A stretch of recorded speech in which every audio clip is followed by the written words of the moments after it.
Olá, meus queridos, tudo bem com vocês? Sejam bem-vindos, seja bem-vinda, aluna, seja bem-vindo, aluno, na nossa última e quarta aula de Direito Empresarial.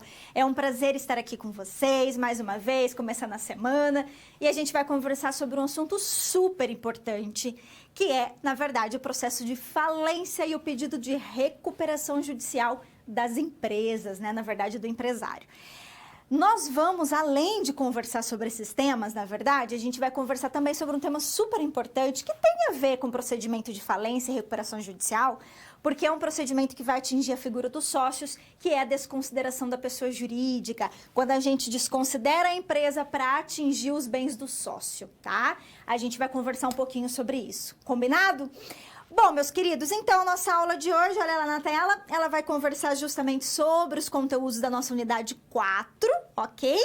E aí a gente vai conversar, então, sobre processo de falência, processo de recuperação judicial e vamos falar sobre desconsideração da pessoa jurídica. Olha só, meus queridos, a gente vai falar, então, sobre essa questão dos riscos que uma atividade empresária tem, né? Sendo um deles o insucesso comercial e a acumulação de dívidas frente a quem? Frente a fornecedores, a clientes, consumidores, empregados, etc. Então, em alguns casos, essa crise, ela pode se tornar ao ponto de inviabilizar a continuidade das atividades da empresa, ok? Ou seja, a gente vai pensar como que nós podemos criar mecanismos para que a empresa se mantenha no mercado por meio da recuperação judicial, ou quando a gente definitivamente tem que tirar a empresa do mercado, por quê? O processo de falência nem sempre é ruim, não, ele pode ser positivo, principalmente quando a gente estiver numa situação de processo de falência, numa situação em que nós vamos repensar e pensar essa questão da falência, ou seja, como que a gente pode retirar essa empresa do mercado, porque é muito mais inviável deixá-la funcionando do que retirá-la do mercado. Então, por isso que a falência nem sempre vai ser negativa, tá? Então, são todos esses procedimentos que a gente vai conversar. A gente vai falar também da desconsideração da pessoa jurídica. E eu já adianto para vocês que, na verdade, nós tivemos uma alteração muito recente na Lei de Recuperação Judicial, que é a Lei 11.101 de 2005. Nós tivemos uma alteração, para vocês terem uma ideia, publicada, a alteração legislativa foi publicada em 24 de dezembro de 2020 e ela entrou em vigor em 24 de janeiro, entrou em vigor esse ano, aqui faz o quê? Um mês que ela entrou em vigor, né? Essa alteração legislativa que teve uma alteração substancial na lei, tá? Inclusive, não sei se vocês já tiveram acesso ao material, que eu disponibilizei um material tentando contribuir lá para a gente atualizar o nosso livro de Direito Empresarial. Eu acredito que vocês tiveram acesso a esse material. No entanto, na nossa aula de hoje, como o nosso material da aula de hoje ela foi entregue antes da alteração legislativa, eu vou ter que fazer aqui uma atualização durante a aula, tá? Então, eu vou mostrar o material durante a aula e vou atualizar para vocês. Combinado? É isso, meus queridos. E aí, a gente vai conversar o seguinte. Você já parou para pensar o que significa uma empresa entrar em falência? E, ó, a gente já tem que lembrar também que não é todo mundo que pode pedir falência. Cooperativa não pode pedir falência, a sociedade simples não pode pedir falência, as sociedades que são registradas lá no cartório de pessoas jurídicas não pode ser registrada, tá? Então, ou seja, o que a gente consegue, então, registrar tão somente é o que, gente? São as empresas, as sociedades simples, tá? A gente não pode registrar sociedade empresarial, a gente não pode fazer falência de sociedade simples que está registrada lá no cartório de pessoas jurídicas. A gente só vai utilizar o procedimento da falência e recuperação judicial, ou seja, a gente só aplica a Lei 11.101, que é a Lei de Falências, para o empresário. Portanto, para aquelas sociedades empresárias, para o empresário, para ele, que estão lá registrados na junta comercial. Tanto o empresário rural, ele também pode pedir falência, mas desde que ele esteja registrado também na junta comercial, tá? Então, só para a gente lembrar que só vamos nos aplicar a lei de falências para essas figuras de empresa. Agora, professora, então as outras cooperativas, sociedades simples, sociedades que estão registradas lá no cartório de pessoas jurídicas, que não possuem registro na junta, nunca vão pedir falência? Não vão pedir falência nos termos da lei de falência que nós vamos conversar hoje. Eles podem entrar no processo de insolvência civil, mas aí é um outro procedimento regulamentado por uma outra lei, que é o Código de Processo Civil, que tem lá um procedimento de falência que eles podem fazer, processo de falência não, processo de insolvência, tá? Que a gente chama insolvência civil. Mas a lei de falência e a utilização do procedimento de falência e da recuperação judicial, a gente só vai aplicar para o empresário. Combinado?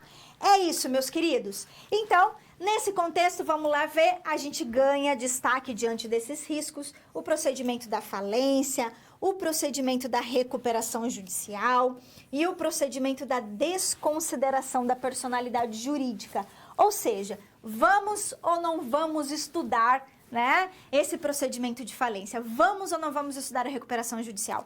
Vamos ou não perceber como é que funciona cada um? Quando que uma empresa pede a falência? Quando que ela pode pedir recuperação judicial? O que é viável no momento, né? Se é muito mais viável pedir a falência ou se pedir a recuperação? Enfim, são esses os termos, então, que a gente vai conversar na aula de hoje. Bacana? Essa é a contextualização, então, da nossa aula de hoje.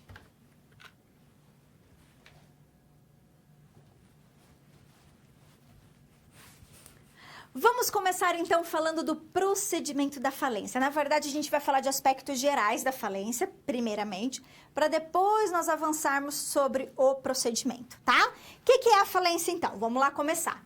Olha, gente, a falência, ela nada mais é do que justamente esse procedimento em que nós vamos decretar judicialmente a falência, né?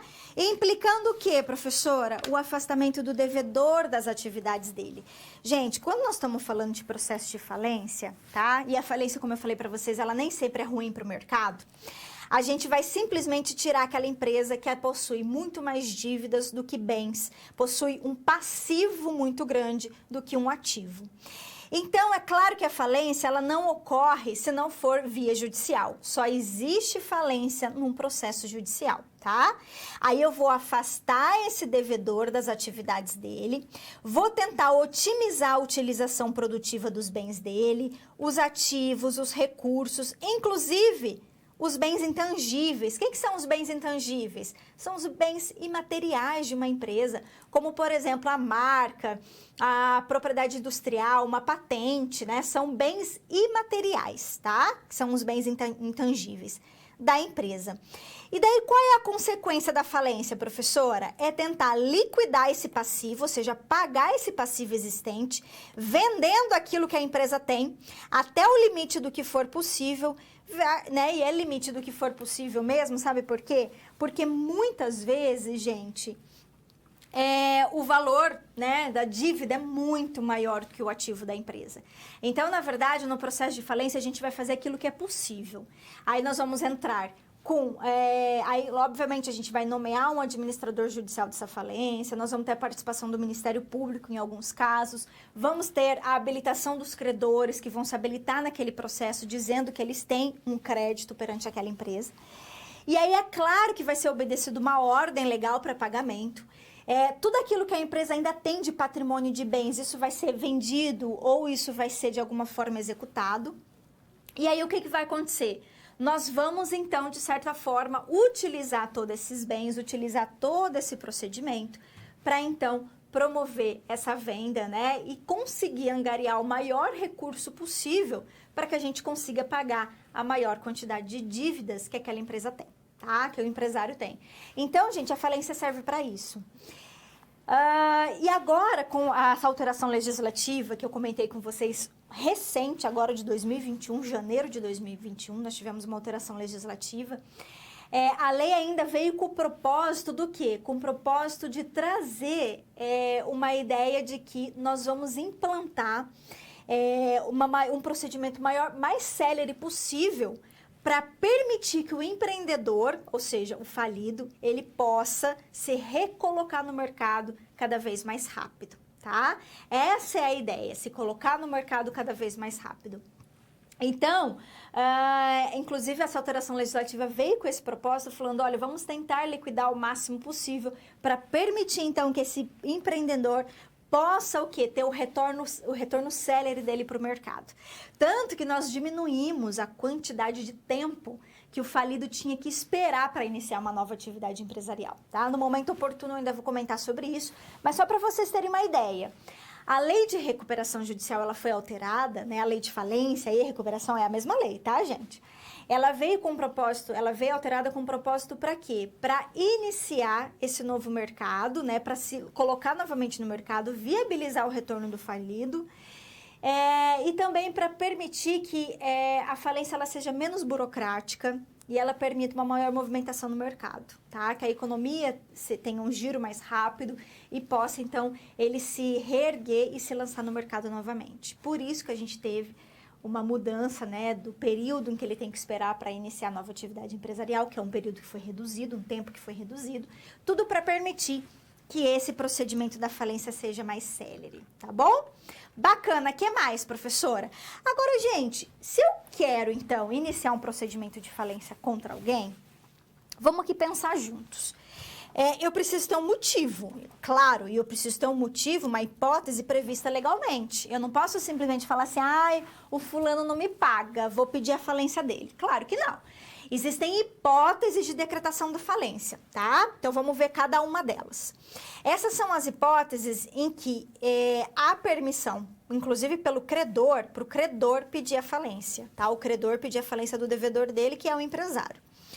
Pois bem, então, quais são as hipóteses de decretação de falência? Se não houver razão de direito, o que vai acontecer? Eu não pago no vencimento uma obrigação líquida, materializada em um título ou título executivo protestado, cuja soma ultrapassa o equivalente a 40 salários mínimos na data do pedido de falência.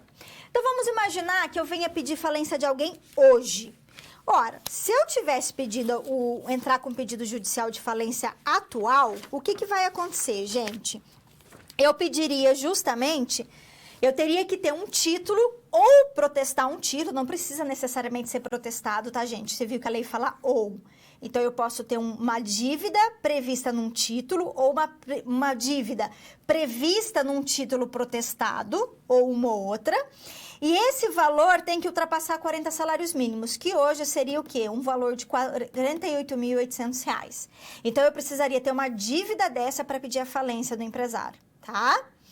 Ou também, se eu tiver num processo e esse falido for executado por uma quantia que está líquida, ou seja, que já tem o valor dela, e esse executado, falido, ele não paga, ele não deposita o valor, ele não nomeia bens a penhora suficiente dentro do prazo legal.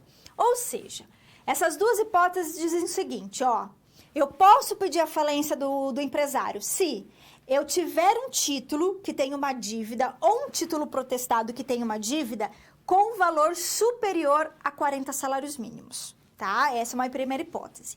Segunda hipótese, eu também posso pedir a falência desse devedor, desse empresário, se eu tiver uma dívida judicial, discutindo no processo uma dívida com ele não paga, ele não nomeia bens a penhora e ele não deposita o valor. Aqui a lei não coloca um valor mínimo nem um valor máximo, ela não traz, tá? Então imagine que eu seja credora desse empresário, eu entrei com uma ação contra ele, pedi para ele pagar o valor, ele não pagou essa dívida, não depositou, não indicou nenhum bem que pudesse ser penhorado para o pagamento dessa dívida. Isso me autoriza a solicitar a falência dele, tá? Que mais? E se ele tiver praticado atos previstos em lei que vai demonstrar a insolvência ou a má-fé, tá? O que são esses atos, então? Por exemplo, simular negócio para fraudar credores, transferir estabelecimento a terceiro sem preservar o patrimônio suficiente para liquidar o passivo dele. Ou seja, gente, é aquele falido, aquele empresário que ele já sabe que ele está numa situação precária e aí ele começa a fazer esses atos para desviar dinheiro, tá? Ou ele se ausenta, abandona o estabelecimento, tenta ocultar o domicílio dele, enfim. Aqui eu coloquei algumas situações em que a lei autoriza, então, eu pedir a falência desse credor se ele, porventura, ocasionar e fizer esse tipo de ato de falência. Gente, em síntese, tudo isso que eu estou conversando com vocês. Essas são as 3 hipóteses que a lei, ela presume, ela faz uma presunção de que já esse empresário está falido, tá? Qual é a presunção legal? A presunção legal é que a lei, ela entende que numa situação em que o empresário tem uma dívida protestada, por exemplo, acima de 40 salários mínimos, ou ele está num processo judicial que ele tem uma dívida e ele não paga, não nomeia bens a penhoras, ou ele começa a fazer, ele começa a realizar atos de falência. Quando ele faz tudo isso, gente, o que a gente vai entrar num aspecto aqui? A gente acaba entendendo, presumindo que esse empresário está já num procedimento de falência. Agora, professora, mas e se ele não estiver no momento de falência? Vamos supor que você está lá numa crise meio perdido, mas ele não está em falência, ele consegue sair daquela crise. Aí o empresário, no momento em que ele é citado naquele processo de falência, ele vai ter que se defender. Aí ele pode, por exemplo, depositar o valor que ele estava devendo. Vamos imaginar que um credor tenha entrado com pedido de falência. Aí ele fala assim, não, tudo bem, credor, eu vou pagar a dívida para você, mas eu não quero entrar com falência. Ou ele pode ainda, sabe fazer o quê? Falou assim, não, gente, peraí, realmente eu estou em crise, mas eu não estou ao ponto de entrar com falência. Eu quero pedir a minha recuperação judicial. Eu vou apresentar um plano de recuperação. Ele também pode, entendeu? Então, assim, não significa dizer que somente eu entrar com uma ação, dizer que tem uma dívida e que o empresário não pagou, que já vai ser decretada a falência dele. Claro que não. O juiz vai ouvir o empresário, ele vai se defender daquele pedido ou não. Tudo bem? Bacana! Vamos então avançar. Professora, e se for decretada a minha falência, o que vai acontecer? Aí, gente, se o juiz acatar o pedido de falência, nós vamos fazer uma classificação dos créditos, tá? Que é a ordem em que os créditos vão ser pagos. Então, se houver, às vezes, gente, dependendo da situação, apenas os créditos aqui da primeira linha que vão ser pagos, nem chega no restante, tá? Nós tivemos uma alteração nesse artigo 83 agora, em janeiro de 2021, tá? Então, eu vou atualizar isso aqui. Então, presta atenção e anotem no material de vocês, tá bom? Primeiro, quem é que tá lá no ápice da classificação desses créditos trabalhistas? Eu vou ter um crédito trabalhista, então, com um limite de até 150 salários mínimos, tá? Então, eu vou pagar todas as dívidas trabalhistas até nesse limite de 150 salários mínimos, certo? Em segundo lugar, se sobrar dinheiro, o que eu vou pagar? Eu vou pagar os credores que possuem garantia real até o limite do bem. Por exemplo, hipoteca, tá? Então, aqueles bens que possuem garantia, eu também vou pagar até o valor do limite daquele bem. Em terceiro lugar, eu vou pagar os créditos tributários, que são os créditos fiscais, tá? Da Fazenda. Isso aqui não temos mais. Crédito, não existe mais crédito com privilégio especial, não existe mais crédito com privilégio geral. Risca aí do seu material. Isso aqui foi revogado pela lei, tá? Agora em janeiro de 2021. Então, vamos riscar, tá certo? Então, professora, primeiro, eu vou passar a pagar crédito trabalhista. Segundo, eu vou pagar crédito com garantia real, como exemplo, uma hipoteca. Terceiro, eu vou pagar crédito tributário ou crédito fiscal. Em quarto lugar, aqui a gente vai para o quarto agora, eu vou pagar os créditos quirografários, que são créditos comuns, tá? Aqueles créditos que tinham privilégio geral, privilégio especial, entrou tudo aqui, ó. Faz tudo aqui parte, tá? Depois eu vou pagar a multa e depois eu vou pagar os créditos subordinados dos próprios sócios, certo? Então, essa é hoje a classificação que nós temos da falência. Tudo bem? Esse é o crédito, então, essa é a ordem que eu vou respeitar no momento de pagar. Então, olha só, entramos com o processo de falência, o juiz acolhe a falência, o procedimento começa a ocorrer. Eu vou verificar o ativo dessa empresa, vou vender os ativos necessários, vou angariar recursos e ver quanto que essa empresa tem de bens e patrimônios. Aí eu começo a fazer o procedimento de habilitação desses créditos e eu vou seguir essa ordem de pagamento. Primeiro eu vou pagar os trabalhistas, depois crédito com garantia real, depois eu vou para os créditos tributários e depois eu vou para os créditos comuns, que é o restante, tá? Combinado? É isso, meus queridos. A gente para, então, essa discussão inicial sobre a falência.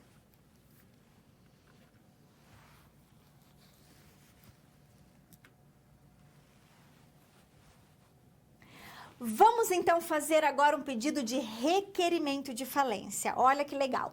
A gente vai fazer esse pedido de requerimento de falência verificando essa situação problema 1, ok? E a gente começa então falando do seguinte, gente.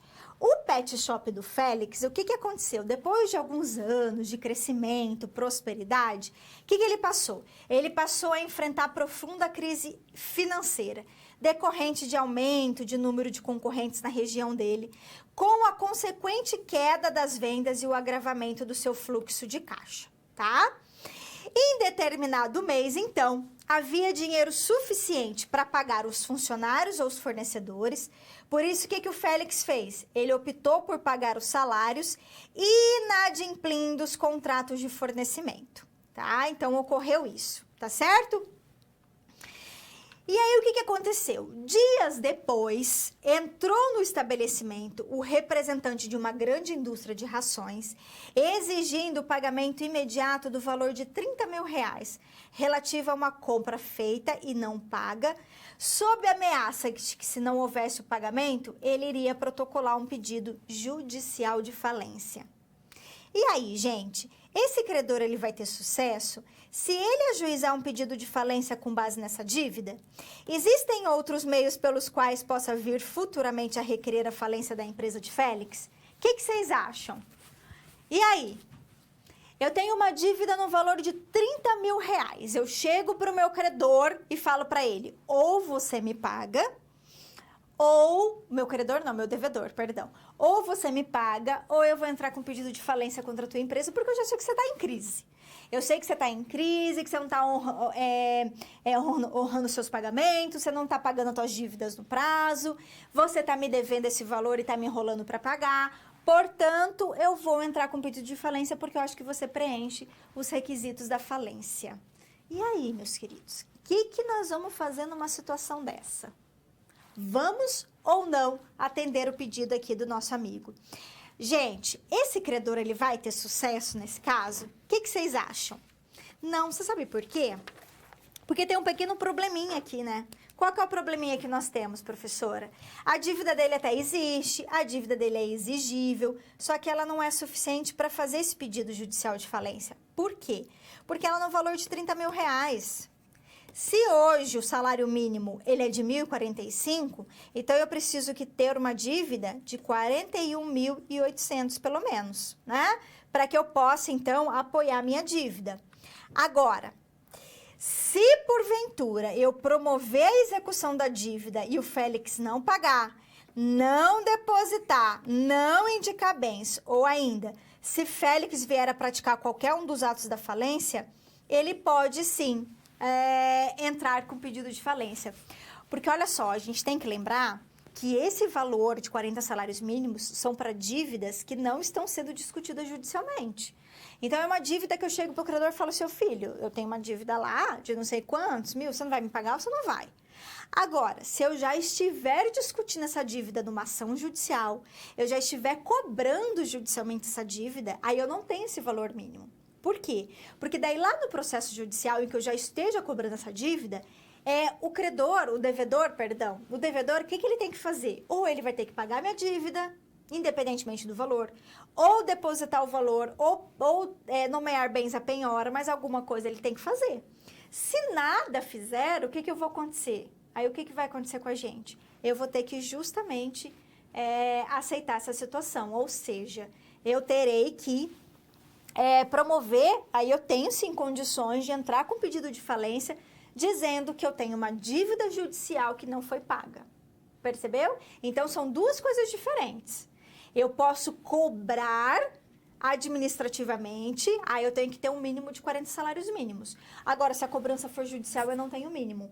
Eu só tenho que dar prazo para o devedor pagar, e se ele não pagar, não depositar o valor em juízo e não apresentar nenhum bem de penhora para garantir aquela dívida, paciência, isso pode servir como subsídio para o pedido de falência pelo credor. Bacana? Legal, né? E com isso, então, fechamos a nossa situação problema.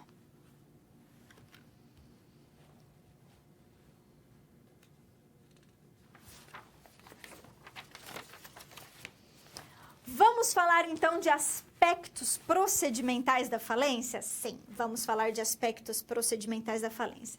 Agora a gente vai falar um pouquinho sobre quem pode pedir a falência, como que se dá o processo de falência, o que acontece com o empresário, gente, quando a empresa dele entra em falência. Ele pode continuar atuando empresarialmente? Claro que não pode, né? Na verdade, esse é um aspecto, um efeito bem negativo da falência, porque ele não pode mais atuar com o empresário, ele perde o direito de dispor dos bens dele, porque ele não pode mais nem administrar a empresa, nem administrar os bens dele, né? Em regra, não pode. Então, na verdade, todos os bens deles vão ser utilizados para quê? Os bens da empresa, a gente está pensando, né? Todos os bens dessa empresa vão ser utilizados para quê? Para pagamento dos credores. Então, tudo isso vai ser arrecadado pelo juízo falimentar, né, pelo juízo da falência, para que seja o quê? Para que sejam pagos os credores, naquela ordem, né, prevista legalmente, tá bom? Então, vamos lá. Primeiro, quem é que pode requerer a falência? O próprio devedor pode, gente. É, professora? Sim. O próprio empresário, sim, a gente chama isso de autofalência, tá? Mas é possível sim. É possível que o próprio empresário, ele mesmo faça o pedido de falência dele. É super possível, tá? O cônjuge sobrevivente, vamos imaginar que seja um empresário individual, esse empresário individual faleceu, e aí o cônjuge que sobrevivente pode pedir a falência dele, tá? O herdeiro do devedor também pode, e também o inventariante. Vamos imaginar que ele tenha falecido o empresário individual, e aí terá um procedimento de inventário para arrecadar os bens dele, e aí o inventariante, que é aquele que vai administrar, né, os bens do falecido, né, que é o de cujos, que a gente chama, ele também pode pedir a falência do empresário, certo? Também pode pedir a falência, que é algo mais comum, aquele cotista ou aquele acionista do devedor, né? Então, imagina que seja uma sociedade limitada, eu tenho vários sócios. Um desses sócios cotistas pode pedir também a falência. Imagina que seja uma sociedade anônima, né? Que é uma sociedade empresária. Um dos acionistas dessa sociedade empresária também pode pedir a falência, tá? E também pode pedir qualquer credor. Então, só que daí o credor, para que ele possa pedir a falência, aí ele tem que atender um daqueles requisitos que a gente comentou.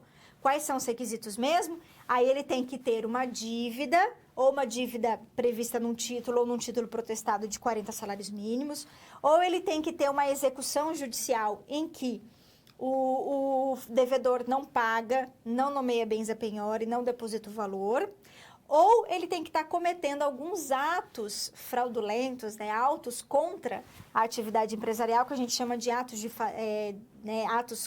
de falência, né? Ou seja, que demonstram que esse empresário está indo para um caminho de falência. Então, por isso que a lei ela fala que presume-se que ele está entrando em procedimento de falência. Então, em todas essas situações, o que a gente vai fazer? Nós já vamos ter que requerer essa falência, tá? Aí o credor, ele mesmo pode. Só que agora o falido, o próprio empresário, o cotista, o acionista, ele só tem que demonstrar, ele vai entrar com pedido de falência e aí ele vai demonstrar a situação financeira da empresa, né? Ok, meus queridos? Aí, professora, mas o que vai acontecer, por exemplo, com o empresário? Então, por exemplo, o credor foi lá e entrou com um pedido de falência contra a empresa X. Aí, ou às vezes até um cotista, um dos sócios da empresa entrou contra, né, os demais sócios, contra a empresa em geral, pedindo a falência dela. O que vai acontecer? Aí a outra parte vai ser citada, ou seja, o empresário vai ser citado. E aí, no momento, o que é ser citado? Ser citado é você tomar ciência de que existe um processo judicial. Então, se alguém entrar com uma ação contra você, você vai ser citado. Então, você vai ter ciência de que alguém está entrando com uma ação. E daí, o que você vai fazer enquanto citado, né? Na hora que você receber essa citação? Aí, você vai dizer justamente que você tem aquele processo de falência e você vai se defender. Você vai se defender concordando com aquele procedimento de falência ou não concordando. E aí você pode apresentar outros mecanismos se você não concordar, tá? Então, vamos lá ver como é que funciona. Olha só. Então, gente, primeiro vamos falar de quando requerido pelo próprio devedor, tá? Porque quando é pelo credor, aí o credor tem que apresentar uma daquelas hipóteses. Quando é um dos devedores, até inclusive quando é um dos sócios, um dos acionistas da empresa, aí ele tem que apresentar para o juiz documentos para demonstrar que ele está realmente numa situação de pedir essa falência, né? Que ele está numa crise financeira a ponto de pedir a falência, tá? Então, o que ele vai fazer? Ele vai demonstrar contabilmente, né? Ou seja, as demonstrações contábeis deles dos últimos 30 anos. Ele vai trazer a relação nominal de credores que ele está devendo, a relação de bens e direitos com uma estimativa de valor que a empresa ainda tem. Aí ele vai apresentar o contrato social no caso de uma limitada ou o estatuto no caso de uma sociedade anônima, os livros e documentos obrigatórios por lei, né? Os livros contábeis e a relação dos administradores dos últimos anos, tá? Por quê, professora? Porque eu preciso demonstrar para o juiz o meu estado de falência. Quando o credor vem pedir a falência do devedor, aí o credor vai só demonstrar que tem uma dívida lá que não foi paga. Agora, quando é o próprio devedor, o próprio falido, né, ou um dos sócios, um dos acionistas que está pedindo a falência, aí o que eu preciso fazer? Eu preciso demonstrar por meio de documentos a situação financeira dessa empresa, tá? Essa é a lógica, ok? Vamos avançar, o que mais? Aí sim, né, gente? Se ele for citado, notificado da existência desse processo, o que vai acontecer? O devedor, então, o que ele faz? Ele pode contestar o pedido. Ou ele aceita, ou ele contesta, tá? Se ele for contestar, gente, ele vai fazer isso no prazo de 10 dias. O que ele vai dizer? Ele vai promover o depósito do valor exigido, acrescido de correção, juros, honorários advocatícios, quando o fundamento da existência de dívida ou execução, tá? Então, é um ou outro, ok? Aí, a falência, então, não será decretada quando?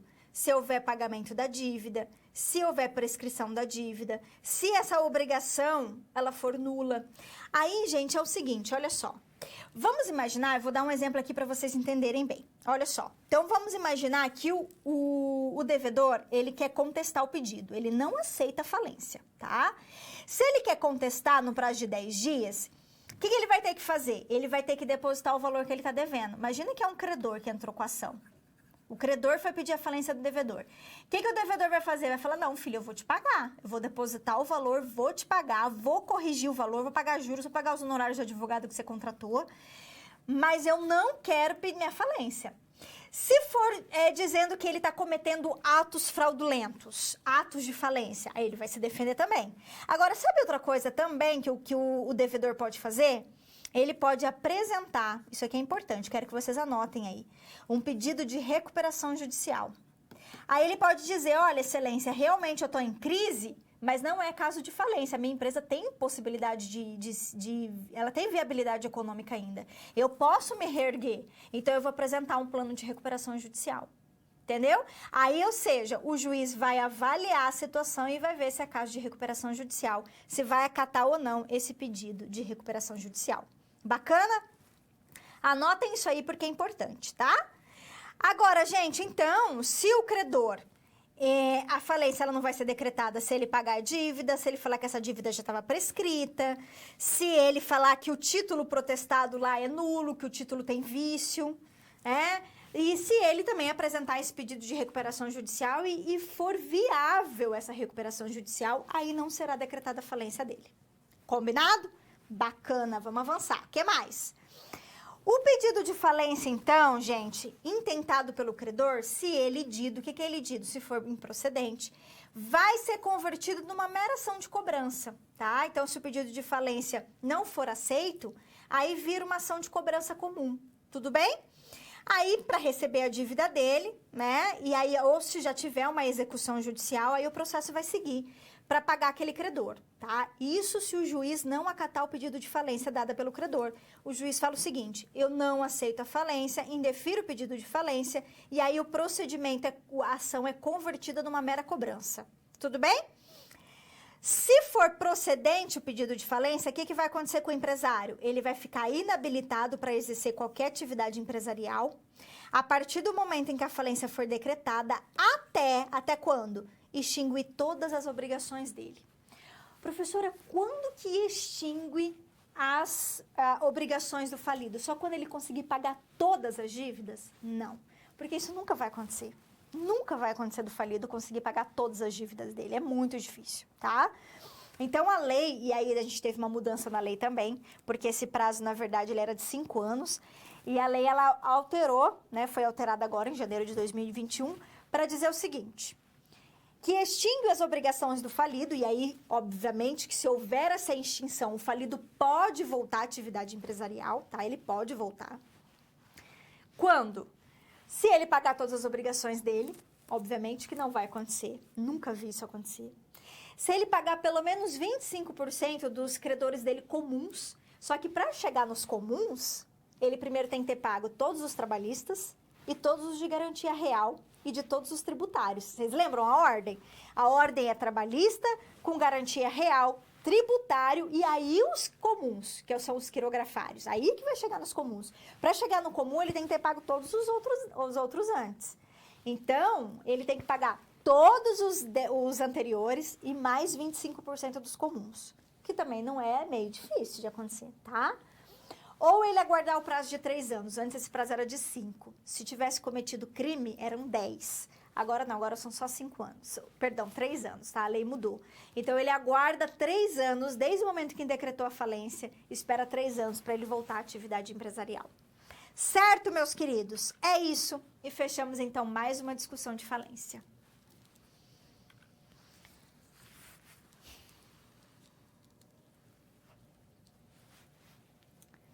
Vamos a uma situação problema? Vamos lá. E olha só, vamos ver o nosso caso aqui, se envolve o procedimento da falência. A crise do pet shop de Félix, gente, se agravou. E aí ele ficou sem receber o pagamento das dívidas vencidas, né, os fornecedores dele. Então, o Félix, ele foi surpreendido pela visita de um oficial de justiça. Esse oficial de justiça trouxe a citação de um procedimento judicial de requerimento de falência, protocolado por um dos fornecedores dele, com base numa dívida de R$100 mil que não foi paga. Preocupado, então, Félix buscou um profissional da área que pudesse esclarecer as circunstâncias e os fundamentos daquele pedido. Aí, o que aconteceu?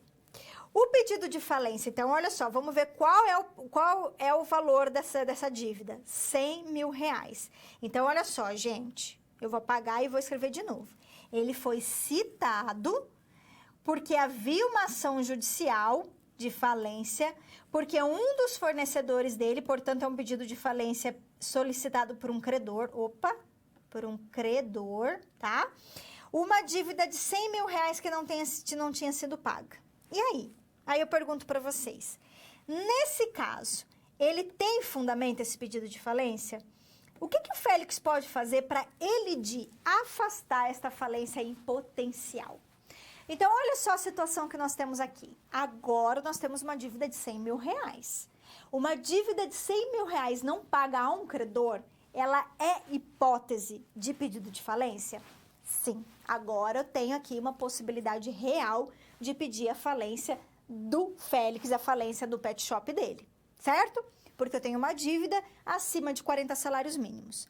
Mas, gente, eu pergunto, existe uma maneira do pet shop não entrar com contestar esse pedido de falência?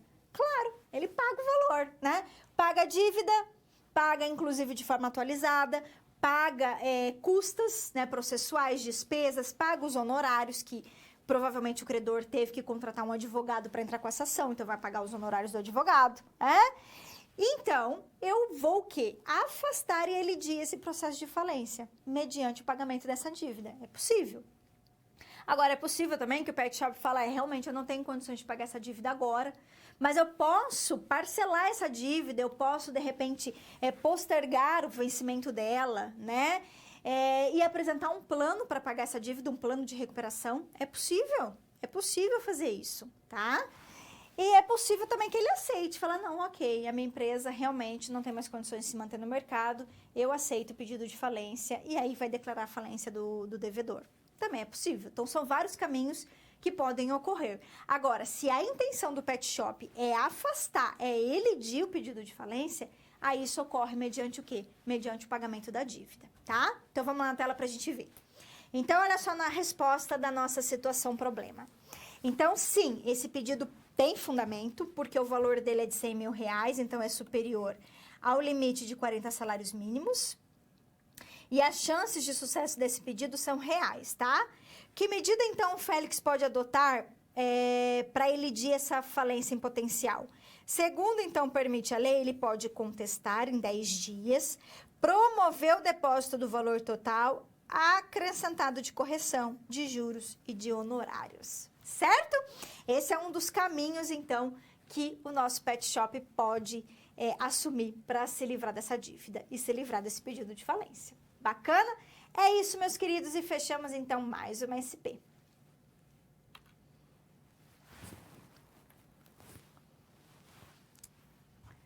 Vamos ao momento de interação? Sim, o nosso momento agora é de interação e a gente vai fazer a leitura de um exercício, olha só. Eu trouxe um exercício aqui para vocês, tá? Eu quero que vocês façam uma leitura de acordo com a legislação pertinente. Trabalhador que possua um crédito remuneratório em uma empresa em falência deverá recebê-lo quando, gente?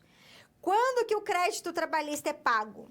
Essa é a pergunta, tá bom? Eu vou dar um tempinho para você responder. Mande suas dúvidas também sobre o procedimento da falência e eu volto daqui a pouco.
Oi, gente, vamos lá então aqui responder o nosso exercício. Eu vou responder algumas dúvidas de vocês, tá? Não vou conseguir responder todas, porque tem bastante perguntas ali, mas aí vocês me mandam depois, se vocês quiserem, perguntas via e-mail, por meio do nosso tutor à distância, tá bom? Que eu respondo para vocês, combinado? Primeiro, vamos aqui na nossa resposta, gente. De acordo com a legislação, o crédito trabalhista, ele é pago quando? Ele é pago logo após os usos de garantia real? Não. Depois do garantia do crédito tributário? Não. Primeiramente, antes dos demais créditos, no limite de até 150 salários mínimos? Exatamente. A nossa resposta é a letra D. Aqui não pode ser a E também, porque é primeiramente sem nenhum limite de valor, porque tem um limite de valor, tá? Meus queridos, eu tenho aqui algumas dúvidas de vocês, dizendo o seguinte, olha só. Uma dívida, pessoal lá de Santa Rosa, do Rio Grande do Sul, tá? Uma dúvida dos alunos. A comprovação de recebimento de mercadoria com assinatura do funcionário dá o direito do credor colocar o funcionário nesse processo para recebimento da dívida? Claro que não, gente. A dívida, para receber a dívida, tem que ser em face da empresa, da sociedade empresária ou do empresário, e não do funcionário, tá? De modo algum. Aí, pessoal, tenho aqui uns alunos falando, né? O pessoal de Viçosa, Minas Gerais. Outra aluna aqui também de Goiás, deixa eu ver. De Jataí, de Goiás, falando no caso da empresa não ter bens para pagar. Ou, no caso da situação em que já houve, né, uma manifestação da empresa, às vezes do contador da empresa, ou de quem até está acompanhando aquele processo de falência, de que os funcionários não vão receber nada. O que acontece é que, às vezes, por isso, gente, que o processo de falência ele tem que ser requerido judicialmente no momento em que a empresa ainda tem condições de pagar um pouco. Porque, realmente, a empresa pode chegar numa situação tão precária, tão absurda, que ela não vai ter condições de pagar nada, pagar ninguém. Porque ela não tem mais nem bens, não tem mais patrimônio, não tem nada. Aí como é que nós vamos fazer? Realmente, né? Aí não tem como. Pode chegar uma situação de que a empresa, a situação dela é tão caótica, é tão absurda, que ela não vai conseguir pagar nem os créditos trabalhistas. Isso pode acontecer, realmente, tá? Por isso que a falência, ela é interessante no momento que ali você tenha condições ainda. Você não tem mais condições de se manter no mercado, mas você ainda pode, né, pelo menos pagar as dívidas trabalhistas, né? Mas pode acontecer de não ter nem chegar numa situação em que nem é possível nem os créditos trabalhistas serem quitados, infelizmente, tá? É isso, meus queridos. Vamos avançar? Então, vamos que vamos. A gente fecha, então, nosso momento de interação.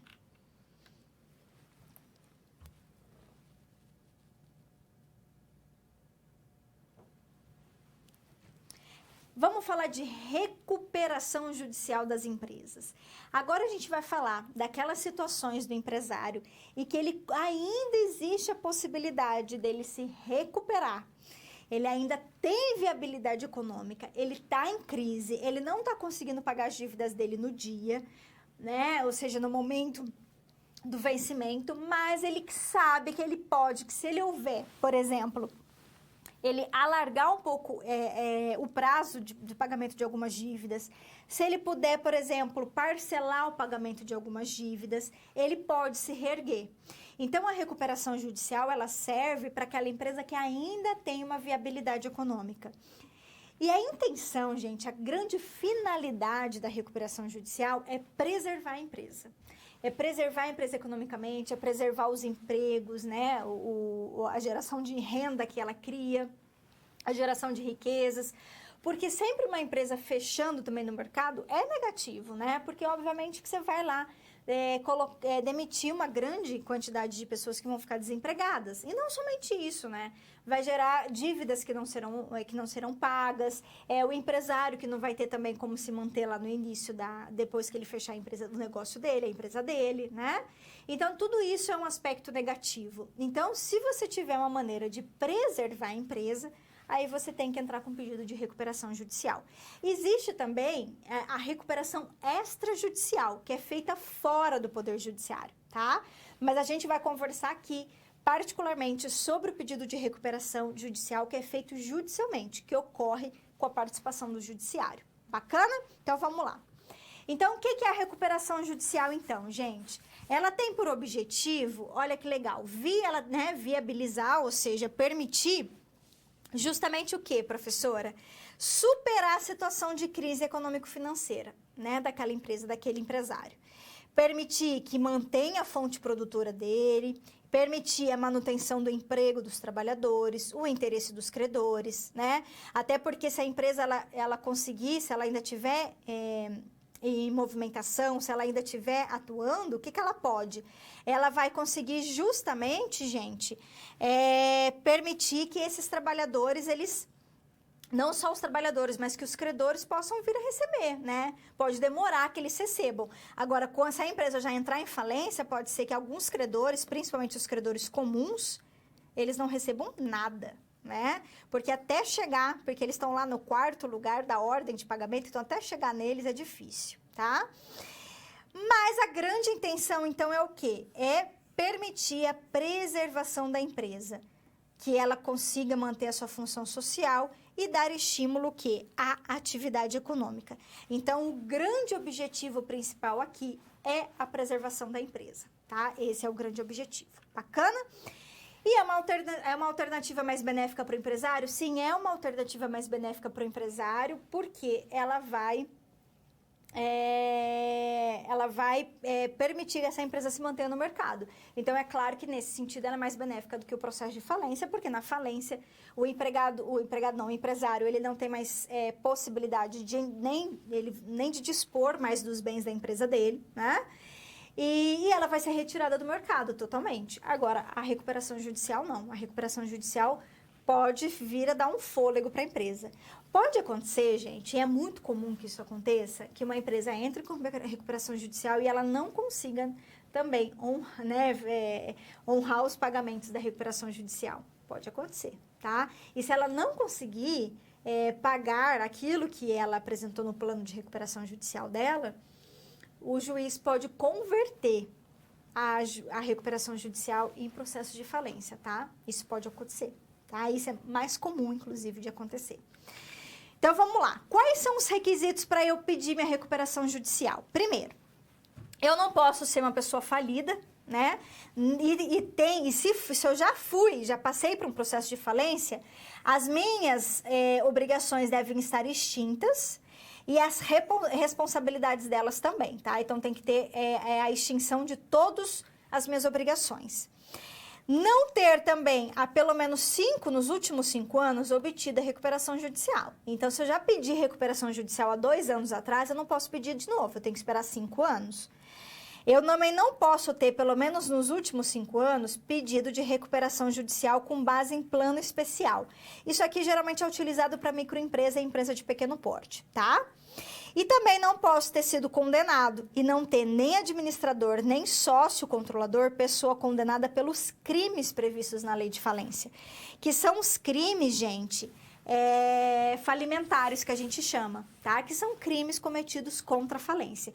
Então, eu não posso ter sido condenada nesses crimes, não posso ter administrador, sócio condenado nesse crime para que eu faça o meu pedido de recuperação judicial. E uma outra situação também, a lei também exige que para pedir recuperação judicial eu tenha que ter pelo menos registro da minha empresa por 2 anos. Então, se eu for um empresário individual, eu tenho que estar registrado lá na junta comercial pelo menos há 2 anos. Se eu for uma sociedade limitada também, uma EIRELI, não importa, eu tenho que ter registro de 2 anos, tá? Além de ter um registro na junta comercial de 2 anos, eu preciso atender todos esses requisitos. Se eu já entrei com processo de falência, a extinção das minhas obrigações, não posso ter pedido recuperação judicial nos últimos 5 anos, não posso ter nenhum administrador, sócio condenado por crime falimentar, não posso também ter pedido recuperação judicial pelo plano especial nos últimos 5 anos. Esses são os requisitos que a lei impõe que eu preciso atender para, então, fazer o pedido de recuperação judicial. Bacana? Então, vamos avançar. E aí, gente, a lei traz os meios de recuperação judicial. Professora, o que são meios de recuperação? São instrumentos que o empresário pode usar para tentar reerguer a empresa dele, tá? Que ele pode colocar no plano de recuperação dele. Então, por exemplo, ele pode pedir concessão de prazo, condições especiais para fazer pagamento. Ele pode também fazer a cisão da empresa, incorporação, fusão, transformação, ceder cotas, desde que ele veja que isso é viável e é importante para a empresa dele, tá? Ele pode alterar o controle societário da empresa, ele pode substituir total ou parcialmente os administradores, é um meio também que ele pode fazer uso, tá? Ele pode fazer concessão aos credores de direito de eleger em separado administradores, ele pode aumentar o capital social, ele pode entrar com pedido de trespasse quer dizer alienação da empresa, tá? Vender a empresa, ou arrendar, que é alugar o estabelecimento empresarial. Ele pode reduzir os salários dos empregados, sim, gente. Fazer compensação de horário, redução de jornada, desde que haja acordo ou convenção coletiva com o sindicato, tá? Ele pode fazer novação de dívidas, dação em pagamento, ele pode constituir sociedade de credores, vender parcialmente os bens dele, ele pode fazer usufruto da empresa, ele pode emitir valores mobiliários, enfim, são meios. Ainda nós tivemos uma alteração legislativa agora, recente, que diz que ele pode, inclusive, fazer a venda integral da empresa, tá? Ou seja, esses meios de recuperação que a empresa apresenta não é um rol, né, taxativo, ou seja, eu só posso fazer isso aqui no meu plano. Não. Na verdade, esses meios, eles se apresentam como um rol exemplificativo, tá? É um exemplo que eu posso ou não seguir, tá? Eu posso utilizar outros meios de recuperação? Posso, tá? São, na verdade, exemplos que a lei traz, que você pode apresentar no teu plano de recuperação judicial, meios que você vai utilizar para reerguer a tua empresa. Essa é a questão, tá bom? Mas é um rol meramente exemplificativo, tá certo? E com isso, então, a gente fecha aí a nossa discussão sobre recuperação judicial.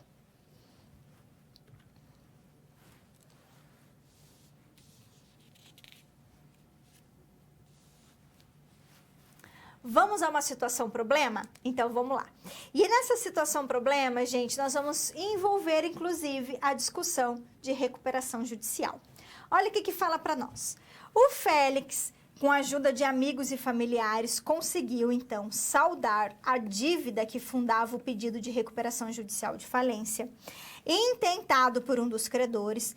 No entanto, concluiu que seria impossível seguir as atividades da empresa naquele ritmo. Aí ele consultou um profissional da área, buscou orientações acerca de qual medida ele poderia adotar para tentar preservar. Quando a gente fala de preservar, nós já estamos falando de recuperação judicial, tá? Para tentar preservar a empresa dele durante a crise, visando preservar não apenas os seus interesses, mas também os interesses dos funcionários e dos credores. Qual medida, então, gente, pode ser manejada para o Félix para atender esse objetivo? E qual é a vantagem dela em relação à falência? Bom, a nossa situação problema, ela se apresenta de uma maneira bem simples para nós, né? Se o pet shop, ele quer se recuperar, ele quer preservar a empresa, ele quer buscar atender os compromissos que ele assumiu, tanto com seus fornecedores, com os seus empregados, né? Enfim, com todos os seus parceiros. Então, obviamente que ele pode o quê? Fazer o uso do procedimento de recuperação judicial. Ele entrar com pedido de recuperação judicialmente, fazer esse pedido, apresentar toda a documentação necessária e apresentar um plano de recuperação. Dizer quais são os meios, os instrumentos, os mecanismos que ele vai fazer uso para tentar recuperar a empresa dele, né? Então, ele vai fazer isso por meio de um processo para o meio de um pedido de recuperação judicial. Então, perceba, gente, que a recuperação judicial ela é mais vantajosa do que o processo de falência? Sem dúvida alguma. Por quê? Porque permite que o empresário continue se mantendo no mercado, né? Permite que o empresário fique no mercado atendendo, possibilitando que ele cumpra os compromissos dele, ficou meio redundante, né? Mas que ele, enfim, quite as dívidas dele, né? E possa se manter no mercado como fornecedor de serviço, fornecedor de produtos, criando possibilidades da empresa dele se viabilizar, né? Ser viável ainda economicamente. Então, é muito mais vantajoso com a falência. Até porque da recuperação judicial, o empresário continua administrando a empresa dele, continua circulando mercadorias, fornecendo produtos e serviços no mercado, como se nada tivesse acontecendo. Nada entre aspas, né? Mas é como se nada tivesse acontecendo. Por quê? Ele só tem que ir lá cumprir o plano de recuperação dele, né? Então, ele precisa trabalhar, tentar reerguer a empresa dele para continuar pagando, né? E adotando todas aquelas medidas que foram colocadas no plano de recuperação judicial. Inclusive, as ações contra essa empresa, elas ficarão suspensas por 180 dias, justamente para dar esse fôlego, né, para o empresário e ele conseguir reerguer a empresa dele. Então, por isso que o processo de recuperação judicial é muito melhor que a falência, porque na falência não tem mais caminho. A falência, a empresa vai fechar as portas, né? Então, fechando as portas, ela vai demitir funcionários, ela não vai conseguir pagar todas as dívidas dela, porque o procedimento de falência, além disso, ele vai tornar o empresário inabilitado para atividade empresarial, né? Então, ele só vai conseguir voltar a empreender no mercado depois que ele pagar todas as obrigações dele ou se ele esperar esse prazo de 3 anos, né? Desde o momento em que decretou a falência. Então, é claro que a recuperação judicial, nesse sentido, ela é mais benéfica para o empresário, porque ele pode se manter no mercado, tá? Agora, a recuperação judicial, ela tem que ser solicitada e requerida por quem tem ainda possibilidades, tem viabilidade econômica. Se não tem mais viabilidade, aí já tem que ser a falência mesmo, tá bom? Então, vamos lá para nossa resposta? Então, olha só. Então, gente, o que o Félix pode fazer aqui? Ele pode requerer, então, a gente fala Félix, mas nós estamos falando do pet shop, tá, gente? A figura do empresário. Ele pode pedir, então, a recuperação judicial, pedindo a preservação da empresa, com a manutenção dos interesses dos empregados, que vão continuar trabalhando, dos credores, que vão poder habilitar o crédito lá na falência para que sejam saldados, na falência não, perdão, na recuperação. E a grande vantagem em relação à falência é que as atividades da empresa continuam. Os sócios administradores não são penalizados, nem com impedimentos, como na falência, né? Então, o processo, ele continua, o procedimento vai continuar. É isso, meus queridos. Não é bem bacana, bem legal, não é? É justamente assim que se dá, então, um pedido de recuperação judicial. E com isso, fechamos a nossa SP.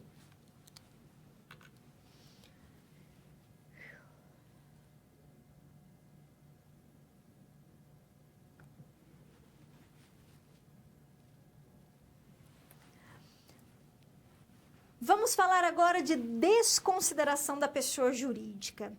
Gente, eu sei que na nossa tela aí tá falando desconsideração da personalidade jurídica, mas eu diria para vocês que o mais correto, do ponto de vista técnico, do nome técnico legal, seria desconsideração da pessoa jurídica. Por quê? Quando os sócios, então, quando a gente está falando da constituição de uma pessoa jurídica, nós estamos falando de uma sociedade limitada, por exemplo, nós estamos falando de uma EIRELI também. A EIRELI, ainda que tenha uma pessoa natural, ela cria uma pessoa jurídica. Lembram disso? A gente não está falando do empresário individual, porque o empresário individual não cria pessoa jurídica. Não vamos esquecer disso, o empresário individual continua sendo pessoa física, tá? Mas nós estamos falando da EIRELI, nós estamos falando das sociedades empresárias, que também criam pessoa jurídica. Nós estamos falando da EIRELI, que cria uma pessoa jurídica, e nós estamos falando, inclusive, da sociedade unipessoal. Lembram da sociedade unipessoal, que é, por exemplo, uma sociedade limitada constituída por uma pessoa, uma só pessoa, que também vai criar uma pessoa jurídica. Então, ó, raciocina comigo. Quando esses sócios se juntam, ou até mesmo uma pessoa natural, uma pessoa sozinha, no caso da EIRELI, ou da sociedade unipessoal sozinha, o que eles fazem? Eles criam uma entidade que a gente chama uma entidade fictícia, né? Porque ela é uma figura fictícia criada pela lei, tá? Então, eu crio uma pessoa jurídica, que é essa empresa, que é a figura do empresário, para separar a atividade de empresário das atividades da pessoa natural que constituiu. Então, vamos imaginar no caso dos sócios. Eu tenho lá a Maria e o João. São duas pessoas naturais, duas pessoas físicas, que se juntam e criam uma pessoa jurídica, que é uma sociedade. Essa sociedade é uma ficção jurídica, essa pessoa jurídica, certo? Quem é o empresário aqui? João e Maria ou a pessoa jurídica? Sempre a pessoa jurídica. Quando, imagine que eu, Janaína, crio uma EIRELI, eu quero abrir uma EIRELI. Então, Janaína, pessoa física, vai criar a EIRELI. Eu crio a EIRELI, que é a pessoa jurídica. Quem é o empresário? A EIRELI ou a Janaína? A EIRELI, certo? Aí, o que vai acontecer quando eu desconsiderar essa pessoa jurídica que eu estou criando? Eu desconsidero a pessoa jurídica para atingir quem? Para atingir o patrimônio dos sócios. Por isso que a gente fala desconsideração da pessoa jurídica. Eu desconsidero a pessoa jurídica para atingir os sócios, para atingir os administradores, para atingir a pessoa natural que constituiu a EIRELI. No meu exemplo, eu, Janaína, criei uma EIRELI. Se eu desconsiderar a pessoa jurídica EIRELI, eu vou buscar o patrimônio de quem? Da Janaína, que é a pessoa física que criou ela. Entendeu? Então, desconsideração da pessoa jurídica é isso. É eu desconsiderar, afastar a pessoa jurídica, que é essa ficção que eu criei, para atingir o patrimônio pessoal dos sócios ou o patrimônio da pessoa natural que constituiu aquela empresa, que constituiu a figura do empresário. Certo? Bacana. Então, vamos avançar. Olha só. Aí o que vai dizer lá o artigo 49A do Código Civil? Ele diz pra gente que essa pessoa jurídica, em regra, ela não se confunde com os sócios, nem com os associados, nem com os instituidores, nem com os administradores, óbvio. Por quê? Porque os sócios são as pessoas naturais que criou a pessoa jurídica. Então, a gente tem o quê? Uma separação aqui. Então, não se confundem. No entanto, todavia, haverá uma autonomia patrimonial dessa pessoa jurídica, que vai, inclusive, segregar os seus riscos para manter o seu empreendimento, para gerar empregos em benefício de todo mundo. Ok, perfeito. É isso mesmo, a pessoa jurídica é independente das pessoas que criaram ela. Por quê? Porque existe uma autonomia patrimonial dessa pessoa jurídica. No entanto, é possível desconsiderar a pessoa jurídica quando, professora? Quando houver, pessoa jurídica, quando houver o quê? Abuso dessa personalidade. E quando que eu vou abusar? Quando eu ocorrer desvio de finalidade ou confusão patrimonial. Aí pode o juiz, gente, a requerimento da parte ou o Ministério Público, desconsiderar a pessoa jurídica para que as obrigações da pessoa jurídica, olha só, sejam estendidos para quem? Para os bens particulares dos administradores e dos sócios dessa pessoa jurídica, por quê? Que for beneficiada por esse abuso. Olha a situação. Professor, então, o que quer dizer? Então, quer dizer que se houver desvio de finalidade, confusão patrimonial, eu posso ir lá, então, desconsiderar a pessoa jurídica para atingir os bens dos administradores e dos sócios? Sim. E quando que isso vai ocorrer, gente? Quando houver fraude. Quando, na verdade, esses sócios, esses administradores, fizerem mau uso da pessoa jurídica. Por que é essa confusão patrimonial? É ficar pegando dinheiro da empresa, da pessoa jurídica, para quitar dívidas dos sócios particulares.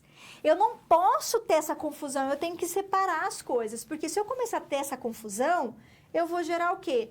Eu vou gerar uma fraude, e aí eu vou ter que desconsiderar. Percebeu? Então, olha só, vamos avançar. O que é o desvio de finalidade, então?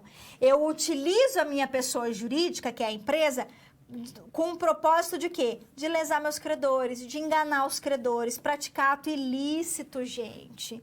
Ou eu não separo o quê? O patrimônio da pessoa física da pessoa jurídica. Começo a pagar dívida de um para o outro. Começa a virar aquela bagunça patrimonial. E a pessoa jurídica eu crio para justamente não ter essa confusão, para eu separar. E aí eu começo a cometer um monte de ato ilícito, começo a enganar meus credores, fraudar credor, começo a ficar desviando dinheiro da empresa para minha vida pessoal, pego dívida pessoal, pago com dinheiro da empresa. Aí virou, desculpa a palavra, uma zona total, né?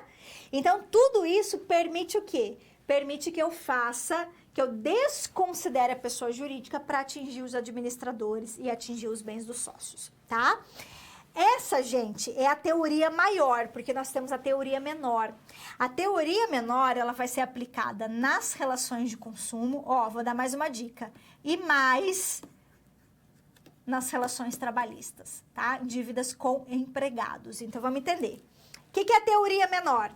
O juiz também vai desconsiderar a personalidade jurídica da sociedade quando, em detrimento do consumidor, houver abuso de direito, excesso de poder, infração de lei, ato ilícito, violação ao contrato social, quando houver falência da empresa, estado de insolvência, encerramento, inatividade da pessoa jurídica por má administração, e também quando, essa é a mais importante, tá? Vai ser desconsiderada a pessoa jurídica quando a personalidade for obstáculo ao ressarcimento de prejuízos causados aos consumidores. Logo, gente, na teoria menor, o que vai acontecer? Não depende de fraude, não depende de abuso, não depende de demonstração, mas sim a mera demonstração de que eu não estou conseguindo ressarcir os prejuízos causados aos consumidores, mais trabalhistas. Então, resumindo essa história toda, presta atenção aqui. Para que eu possa desconsiderar a pessoa jurídica, atingir administradores, atingir sócios, o que eu vou fazer? Primeiro, com base na teoria maior, eu tenho que provar o desvio de finalidade. Eu tenho que provar a confusão patrimonial dessas empresas, tá? Isso ocorre quando, professora? Onde? Em processos que envolvem fornecedores, um fornecedor brigando com o outro, em ações cíveis, comerciais, empresariais, tá? Eu tenho que provar essa teoria maior. Agora, se for uma dívida do consumidor, se for o consumidor... Então, imagina aquele consumidor que entrou com ação contra a empresa. Ou aquele empregado que entrou com uma ação trabalhista, tá? Aí a gente vai aplicar a teoria menor. O que é teoria menor? Na teoria menor, eu não preciso provar abuso de personalidade. Eu não preciso ficar provando que a empresa cometeu ato ilícito, que ela fez confusão patrimonial. Não. Basta eu dizer que a empresa não está pagando a dívida dela. Que a pessoa jurídica não está pagando a dívida. Ou seja, basta eu dizer lá numa relação de consumo que não está tendo ressarcimento ao consumidor. Basta lá numa ação trabalhista eu falar que a empresa não está pagando as dívidas trabalhistas. Que eu posso, isso me permite, isso é fundamento para eu desconsiderar a pessoa jurídica e atingir os bens dos sócios e administradores. Então, relação de consumo e área trabalhista, eu vou aplicar a teoria menor. Nas demais, o que sobra, o resto... eu vou aplicar a teoria maior, que é mais difícil de desconsiderar a pessoa jurídica. Na relação de consumo e na trabalhista é mais fácil, tá bom? Por que é mais fácil? Porque eu vou aplicar a teoria menor. Combinado? É isso, então. Finalizamos aí a nossa discussão sobre desconsideração da personalidade jurídica.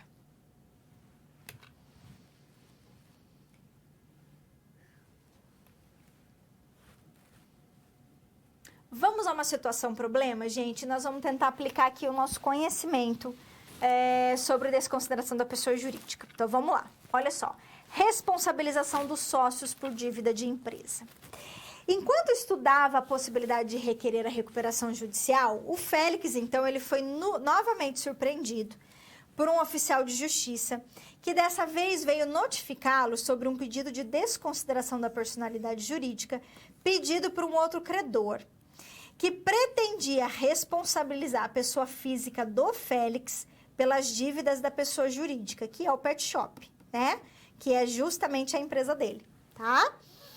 Pois bem, a petição vinha fundamentada pelo argumento de que o Félix havia desviado valores do caixa da empresa para saldar dívidas pessoais. Gente, isso aqui é permitido? Isso aqui... pode ser considerado o quê? Confusão patrimonial. Confusão patrimonial é motivo para desconsiderar a pessoa jurídica? É requerimento formulado pelo credor? Tem fundamento? Tem fundamento. Só que o credor precisa o quê? Ele precisa provar isso aqui. Se ele não provar, ele não recebe, tá? Então, olha lá, vamos já para a nossa resposta. Sim, o pedido tem fundamento? Tem, porque a pessoa jurídica, que no caso aqui é o Pet Shop, é diferente da pessoa física, que é o Félix. E que existe para viabilizar o quê, gente? Para que existe a pessoa jurídica?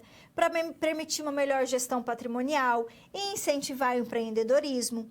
Então, quando a pessoa jurídica, ela pode ser considerada, sim. Quando? Quando houver abuso de personalidade, confusão patrimonial, que é a ausência dessa distinção entre os patrimônios da pessoa física e jurídica. Ah? Então, nesse caso, se o credor... Só que aqui o credor vai ter que provar essa confusão patrimonial. E não é uma coisa fácil de ser provada não, viu, gente, judicialmente. Mas se você conseguir provar o desvio de finalidade dessa pessoa jurídica, você vai conseguir a desconsideração, tá? Aí, lembrando que lá nas relações de consumo ou nas relações trabalhistas, nas ações, né, que envolvem direito de consumidor ou direito dos trabalhadores, a gente vai aplicar a teoria menor. Então, basta o inadimplemento, basta que não se pague aquela dívida para desconsiderar a pessoa jurídica, tá? Por quê? Porque a gente vai aplicar a teoria menor. Legal? Então, com isso, fechamos aí mais uma SP.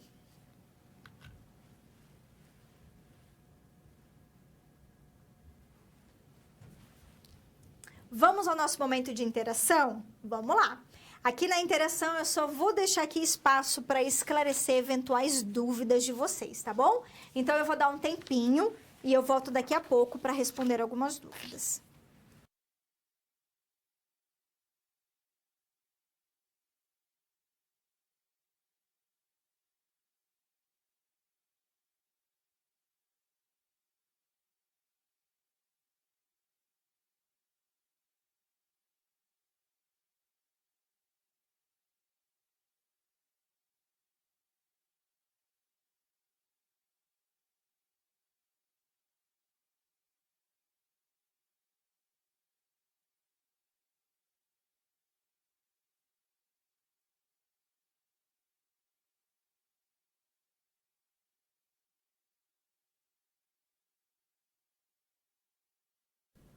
Oi, gente, eu já vou voltar aqui porque já tem bastante dúvidas, inclusive, né? Eu as últimas aqui que foram enviadas eu vou responder, tá? E aí, se porventura ficar mais alguma dúvida, a gente fica combinado que vocês podem encaminhar depois via tutoria pra mim, tá bom? Eu vou falar aqui com os meus amigos de Mogi das Cruzes, lá de São Paulo, dizendo assim, professora, mas depois de 3 anos o empresário pode abrir outra empresa e não terá vínculo com os credores anteriores? Sim, gente. Vocês creiam nisso? Real. Pode. Eu sei que pode parecer absurdo, mas ele pode sim. Depois de decretada a falência dele, ele vai pagar o quanto ele conseguir pagar. O que ele não conseguir pagar vai ficar devendo e ele vai instituir uma nova empresa, sim. Eu sei que pode parecer absurdo, mas isso é previsão legal. É exatamente isso, tá? Outra dúvida. Lá o pessoal de Redentora do Rio Grande do Sul. O pessoal pergunta o seguinte, se a empresa falir, quais são os direitos e devedores dos proprietários e funcionários? Já vi algumas empresas fechar, abrir outra com outros nomes e funcionários não receberem nada. Também pode acontecer, tá, gente? Na verdade, eu sei que a lei, ela tenta pensar em várias possibilidades, mas às vezes as pessoas são desonestas, né? E aí elas acabam criando brechas, né? Você cria daí, por exemplo, você entra com um processo de falência, aí você paga o que der pra você pagar e às vezes você não consegue pagar nada, porque você tem tanta dívida e a empresa não consegue pagar nem as dívidas trabalhistas, que são as primeiras, né? A dívida trabalhista lá em primeiro lugar, não consegue pagar, tá? E aí o empresário vai lá e entra com outra atividade empresarial com o nome de outra pessoa. Porque ele não pode mais ser empresário. Mas aí ele pega o irmão, pega a esposa, pega outras pessoas, entendeu? Que a gente chama de laranja, né? Isso acontece, meus queridos, infelizmente, né? O que a gente teria que fazer? Fiscalizar, a junta comercial fiscalizar, ter um controle econômico maior sobre essas atividades empresariais, né? E aí acaba criando esse tipo de situação e as pessoas acabam dando calote, né? Dando um calote no mercado e vão criando outras empresas e outras empresas e outras empresas. É complicado, complicadíssimo, tá? Última pergunta que eu vou responder. Professora, poderia então, o pessoal lá de Marabá do Pará, professora, poderia comentar um pouco sobre o não cumprimento do plano ou parte dele no processo de recuperação? Quais as consequências para o empresário? Gente, se não cumprir o plano, o juiz pode entender no processo, ele vai converter a recuperação judicial em processo de falência, tá? Se não cumprir do plano, converte o pedido de recuperação judicial em falência. Porque o juiz vai entender que se a empresa não está cumprindo o plano, significa que ela não está, viabilizada mais economicamente, logo autoriza a conversão no procedimento de falência, tá bom? É isso, meus queridos. Legal? Vamos então fechar o momento de interação.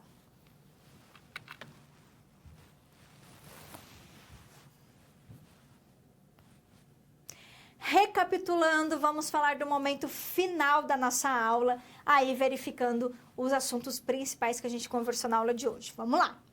Então, o que a gente falou? Nós falamos da falência, né? Vimos que existem o quê, gente? A falência quando o passivo é muito maior que o ativo de uma empresa, né? E que vimos as situações em que eu posso pedir essa falência, principalmente pelo credor, que é quando tem dívida mais de 40 salários mínimos, ou uma execução frustrada, ou prática de ato de falência, né? A gente viu quem pode pedir a falência. Vimos que na defesa, o devedor, se não quiser entrar em falência, ele pode o quê? Depositar o valor.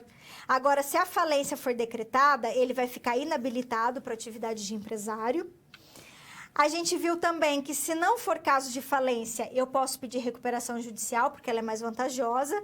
Não penaliza os sócios e administradores, só que ela só pode ser requerida com um devedor que preencheu os requisitos legais, não é? E a gente viu também a desconsideração da personalidade jurídica, que é quando se houver abuso de personalidade, desvio de finalidade ou confusão patrimonial, eu posso desconsiderar. E nas relações de consumo, se houver prejuízo ao consumidor. Lembrando que aqui também aplica na área trabalhista, tá? Pode haver, então, responsabilização da pessoa física pelas dívidas da pessoa jurídica. Não é isso? Esses, então, foram os assuntos da nossa aula de hoje. Com isso, eu finalizo a disciplina de Direito Empresarial, porque é a nossa última aula, né?